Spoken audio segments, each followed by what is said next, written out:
Lista la cadena nacional y listo también nuestro invitado, el ministro secretario general de la Presidencia, Giorgio Jackson. Brevemente, ¿por qué esta medida inédita de, en un día de cuenta pública, además hacer una cadena nacional? A ver, fue una decisión que tiene que ver principalmente porque hoy, al ser un día hábil, al ser el 1 de junio, un día que por mandato debe concurrir al Congreso Nacional a dar cuenta, a diferencia de antes, cuando se hacía el 21 de mayo, que el 21 de mayo era un día feriado, por lo tanto las personas podían estar en la casa recibiendo también el mensaje de la cuenta pública. Hoy día, por ser día hábil, muchas personas estaban en su puesto de trabajo cuando el presidente se dirigió al Congreso y a la ciudadanía.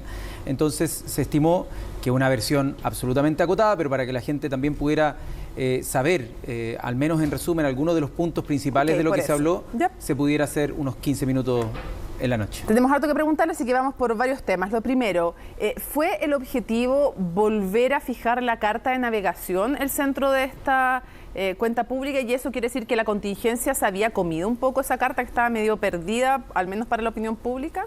A ver, creo que en estos 2 meses y medio, prácticamente la instalación, la contingencia, las cosas que venían desde antes y por supuesto los proyectos que también nos embarcamos, de alguna forma fueron moldeando el quehacer del gobierno cotidiano.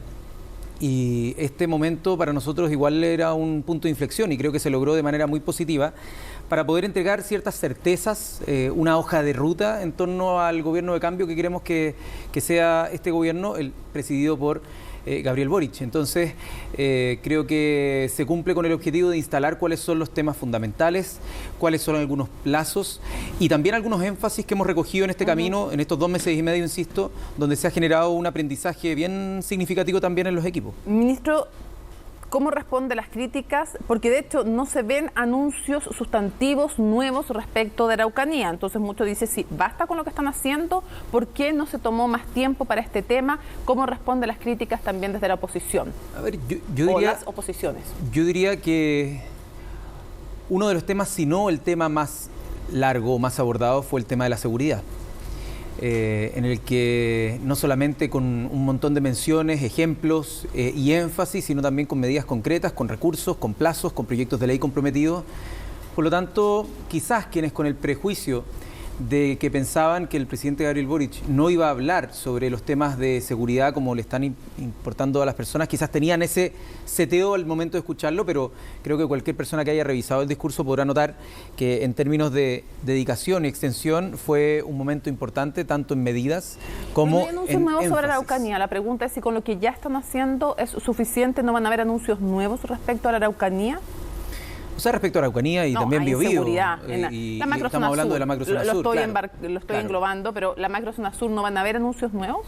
A ver, es que yo creo que lo que se ha ido anunciando es un paquete robusto, tanto de un programa, por un lado, del buen vivir, que son medidas que tienen que ver con la habilitación de las soluciones del problema de fondo, el problema social, el problema político, el problema de tierras, el problema de reconocimiento, que yo creo que es algo importante, y por otro lado, el tema de seguridad, con el apoyo a la inteligencia, los recursos involucrados tanto a carabineros como a las policías, el despliegue, como lo dijo también el presidente hoy, de las Fuerzas Armadas en el marco de un estado de excepción que se ha decidido renovar.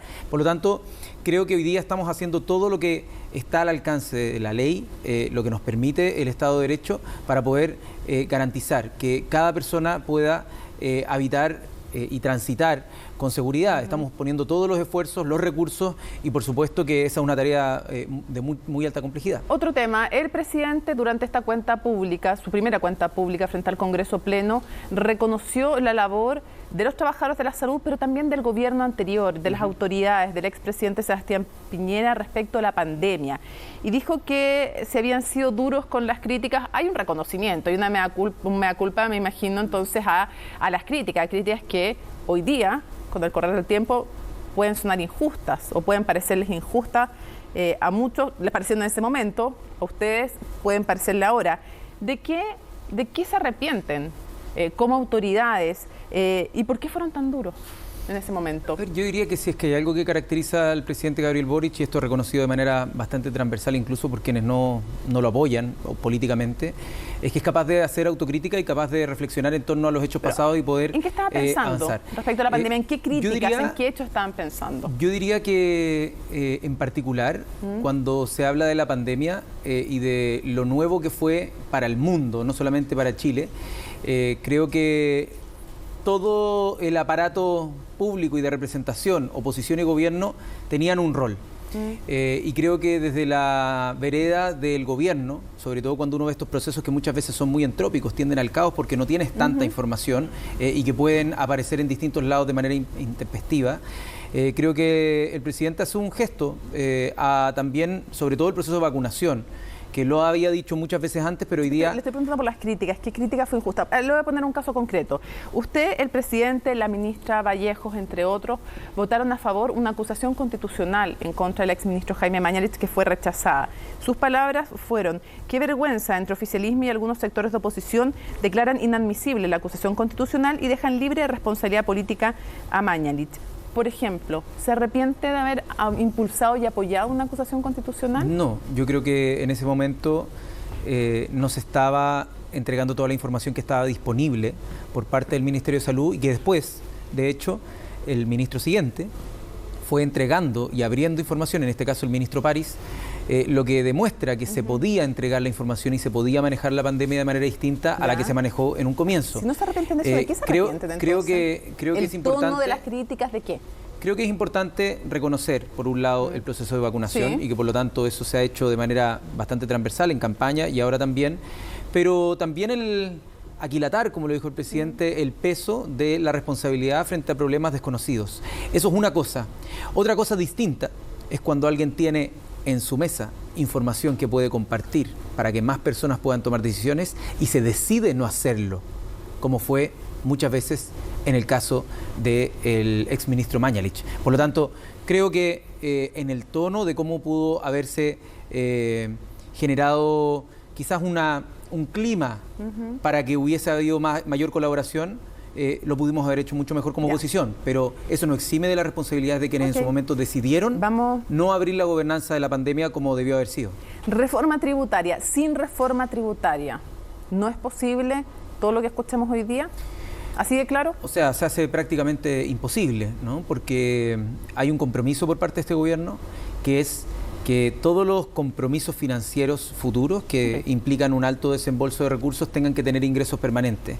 Y para eso hay que llegar a un acuerdo y un entendimiento en el marco de un nuevo pacto fiscal, un nuevo pacto tributario, y esa es la tarea que nos ha encomendado, bueno, particularmente al ministro Mario Marcel, ministro de Hacienda, pero también a quienes nos toca tramitar y todo el gabinete político, que logremos vincular que esto no es algo etéreo, no es algo abstracto, sino que cuando se debata una reforma tributaria se trata de cuántos recursos van a tener los municipios luego para su gestión. Se trata de la posibilidad y la viabilidad de esta reforma. Por supuesto. Así de concreto. Absolutamente. De hecho, varias de ellas, el presidente hoy día en el discurso las vinculó explícitamente. Dijo, una vez que tengamos la reforma tributaria aprobada, podremos, por ejemplo, avanzar hacia el plan de condonación en materia de deudas educativas y un montón de otras iniciativas que exigen tener esos recursos para avanzar responsablemente. Reforma previsional, dijo el presidente, lo cito: vamos a respetar cada peso de los ahorros previsionales acumulados en las cuentas individuales. ¿Y los fondos futuros después de que entre en rigor la reforma? Esa es la gran pregunta. Bueno, vino, de hecho, lo dijo justo después. Quizás los aplausos no permitieron escuchar, pero justo después de decir esa frase que tú mencionas, dijo: y la posibilidad de los trabajadores y trabajadoras para ahorrar para su vejez. No sé si la cita textual, pero fue textual, algo así. Pero todo se puede entender de una forma u otra, por eso yo se lo pregunto directamente al ministro secretario general de la Presidencia. Por eso, ¿Son solo los fondos pasados o los fondos futuros también van a ser de exclusiva propiedad de los trabajadores? La posibilidad de poder ahorrar para la vejez, eso es algo que siempre se va a mantener. Y por lo tanto, cuando tengamos los detalles de los diálogos ciudadanos y la reforma, pero usted... todavía no tiene postura, ministro. Y todo el país va a poder tener acceso a el detalle de las reformas. No nos apresuremos porque nosotros... yo no quiero el detalle, le estoy preguntando una cosa. ¿Sabes la impresión que da? El principio que tú me preguntas, sí, las personas van a poder seguir ahorrando, y eso que sea ahorro, lo hemos dicho, y de hecho presentamos un proyecto de reforma constitucional, incluso para que quede de manera explícita, cada peso que haya estado o esté en cuentas de capitalización individual, siempre va a ser de propiedad de los trabajadores. Ya, perfecto. Siempre, pasado, futuro. Siempre. La diferencia va a ser que en el futuro no todo va a ir a capitalización individual. Esa es la propuesta del gobierno. Eso es parte del consenso que incluso se ha ido generando en todos los economistas y cientistas sociales y gente que se dedica a los temas de vejez. Por lo tanto, la discusión que se está dando hoy día con los diálogos ciudadanos versa precisamente en cómo encontrar un punto de equilibrio donde las personas, por un lado, puedan tener incentivos a la formalización, a la formalidad laboral más bien, y tener, por supuesto, acceso a sus propios ahorros. Perfecto. Y por lo tanto que su contribución, valga la redundancia, contribuya sus cotizaciones a lo que es su vejez, pero al mismo tiempo, como introducimos niveles de solidaridad intergeneracional para que las personas que hoy se van a jubilar tengan recursos, porque si es que fuese todo a la cuenta individual, lo que pasaría es que nos demoraríamos 40 años en que la reforma tuviera algún impacto. Es parte de la futura cotización lo que va a ir a un fondo común. Es parte, no todo. Nunca se ha dicho todo, nunca. Pero nunca. Bueno, no, pero en la campaña ni nada, nunca. No, pero cuando se hablaba en la época de Bachelet, había quienes pensaban que todo tenía que ir a solidaridad. No, pero escuche lo que le estoy diciendo. Yo no estoy diciendo que este gobierno lo ha dicho, estoy aclarando conceptos y estoy diciendo que en la discusión sí ha habido quienes sostenían, en la época de la reforma que proponía Bachelet, había quienes proponían que todo fuera solidaridad. Incluso, no recuerdo. Sí, había. Se lo puedo citar, se lo mando yo era de las posturas como más duras y nosotros no éramos de esa postura. Se lo mando después. Vamos a otro tema porque se nos va volando el tiempo. Ley de eutanasia. Yo sé que esto además tiene una adhesión en usted además en lo personal. Sí. Y hoy día ingresaron a la urgencia. Quiero preguntarle que para que le explique a la ciudadanía qué urgencia y si usted cree que van a contar con los votos. Porque una cosa es lo que se quiere y otra cosa, en un tema como este, como en otros, usted sabe que va a enfrentar resistencia. ¿Cree que van a contar con los votos? A ver, primero no es una discusión inmediata, por lo tanto no le estamos exigiendo al Senado que la tramite de un día para otro. Es una urgencia para poder reactivar el debate legislativo. Lo que el presidente bien dijo es que hay veces donde la medicina aún no tiene la solución para ciertas enfermedades, para ciertos padecimientos, y el dolor, muchas veces la angustia, no solo individual, sino que también en las familias, hace inllevable un proceso que muchas veces está destinado incluso a la muerte u otras veces a quedar en una situación donde la salud mental también empieza a fracturarse, ¿no? Por lo tanto, la posibilidad, como lo han hecho sociedades más avanzadas, más desarrolladas, de entregarle a la persona una decisión libre, informada, con consentimiento, para poder tener acceso a la muerte digna, a los cuidados paliativos también en el caso que se quiera mantener la situación y mantener la vida de manera muchas veces artificial, es algo que creemos que tiene que ser un derecho. Y es un debate. Si van a contar con los votos, ministro, o no es algo incierto para usted? No sabemos todavía, pero esto creemos que es algo que cruza coaliciones. Esto es algo que no está tan marcado por ser gobierno, ser oposición. Esto muchas veces tiene que ver algo con convicciones valóricas que quizás nos vamos a enfrentar a la disyuntiva que llegamos al hemiciclo y hay gente que puede ser de gobierno y que diga, no estoy de acuerdo con esto.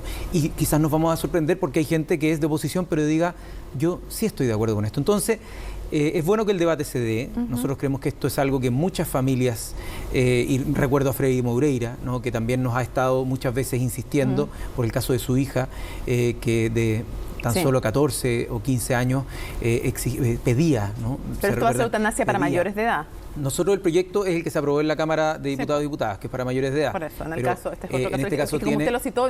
Sí, pero digo, que también son activistas hoy por la posibilidad de decidir, en este caso, cuando una persona ya no da más simplemente.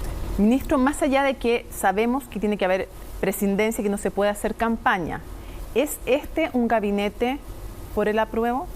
En postura, no en salir a hacer campaña, pero este es un gabinete que está por el apruebo. Yo no le he preguntado a todos los ministros y ministras, pero este es un gobierno que está por los cambios y por lo tanto me imagino que cada ministro y ministra en cuanto a su fuero personal tendrá su opinión y me imagino que en su momento libremente podrán decidirlo o no. No hay ninguna instrucción por parte del gobierno de decirlo o callarlo, sino que cada persona puede ser libre de manifestarlo de su forma la opción que tienen. Usted dice, este es un gobierno por los cambios. Usted ha dicho también en el pasado que sin una nueva constitución es casi irrealizable el programa de... No, hay muchas reformas que han sido antes declaradas inconstitucionales, por lo tanto es un hecho de la causa que muchas de nuestras reformas... Está reafirmando lo que usted manifestó, sí, lo que yo le iba a decir. Pero no es todo el programa, no, hay varias reformas parte importante del programa se queda sin poder realizarse, ha dicho usted, claro. Este es un gobierno que está por los cambios. ¿Es pensable ser ministro de este gobierno y estar por el rechazo? La verdad es que esa es una decisión libre que cada persona pueda tomar y por cierto que acá hay un gobierno, insisto, tal como hoy día en un punto de inflexión creo que se ratifica que es un gobierno comprometido por los cambios institucionales, como ha sido este proceso del plebiscito, y por cambios duraderos que nos entreguen paz sostenible en el tiempo. No me equivoco si pienso que usted está por el apruebo. No se equivoca. Perfecto. Y para cerrar, lo dejo al final porque es un tema importante, pero como es uno que también nos afecta a nosotros, pero también a los ciudadanos, lo dejo para el cierre. Hablaron de un mecanismo legal para proteger el ejercicio periodístico y fortalecer la libertad de expresión. Eso puede estar junto o puede estar separado. Entonces, lo que yo quiero preguntarle es, lo primero, ¿con qué universidades, tiene los nombres ya de las 3 universidades con las cuales van a firmar este convenio para analizar estas medidas que hoy día fueron enunciadas en el discurso? ¿Cuáles son las 3? Ese convenio lo estaba firmando entre esta semana, lo estaba firmando la Secretaría General de Gobierno y apenas tengan la información la van a comunicar en el detalle, cuáles son los términos, pero lo que sí se quiere es poder recopilar todos los antecedentes que desde el mundo de la academia, la sociedad civil, el mismo ejercicio de quienes emprenden en medios de comunicación puedan tener para aportar a un diagnóstico que ojalá sea colectivo, sea común, de la hoja de ruta, de cómo aseguramos de mejor forma como sociedad el ejercicio periodístico, la libertad de expresión y el derecho a la información. Yo sé que en la parte del tema periodístico está, dentro de lo que ustedes están proponiendo, pues ya lo reporteado, está por ejemplo el tema de evitar espionajes, de fortalecer el ejercicio seguro de la profesión y todo eso parece estar fuera de polémica, sería difícil que generara polémica. Pero, o sea, lamentablemente ha generado polémica porque ocurren. Sí, no, pero claro. ¿Quién podría oponerse a evitar que haya no sé, que no se mienta frente a los tribunales para espiar con esa excusa a un periodista? Me parece que sería difícil que alguien se opusiera. En ese sentido, le digo que no creo que... Nunca deja de sorprenderse. Bueno, uno nunca deja de sorprenderse, pero parecería raro. Pero lo que sí puede generar polémica, y quiero preguntarle al ministro para cerrar la entrevista, es, ¿no va a haber, cuando hablan de mayor diversidad de medios, un ecosistema más fuerte, con mayor pluralidad, que es algo del todo deseable, no va a haber ningún mecanismo de control de los medios de comunicación o de tratar de influir en la línea editorial de los medios de comunicación? No hay ninguna medida dentro de nuestro programa de gobierno que busque ni generar control, ni tampoco de mandatar la línea editorial a los medios de comunicación que tienen que siempre ser libres en el ejercicio de ese periodismo.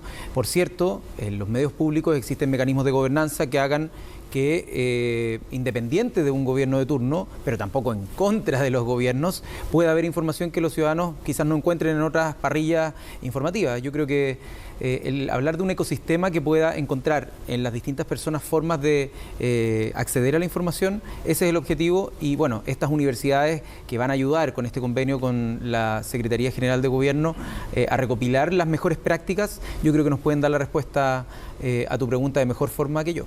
Vamos a ver cuando esté esa información sobre la universidad. Ahí podemos venir e invitamos a la ministra y si quieren ahí nos ponemos a conversar sobre cuáles son las mejores medidas y cuáles serán polémicas y por qué razón podrán ser polémicas, pero yo me imagino que muchas de ellas, ojalá la inmensa mayoría, sean de alto consenso.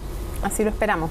Ministro, muchísimas gracias por habernos acompañado después de esta jornada bien larga. Sí, bastante larga, así que un saludo también a todas las personas que nos están viendo en la casa. Sí, pues esto sigue todavía, seguimos con un programa de análisis después. Sigue, nos toca harto estos días. Muchas gracias, ministro, buenas noches. Pues.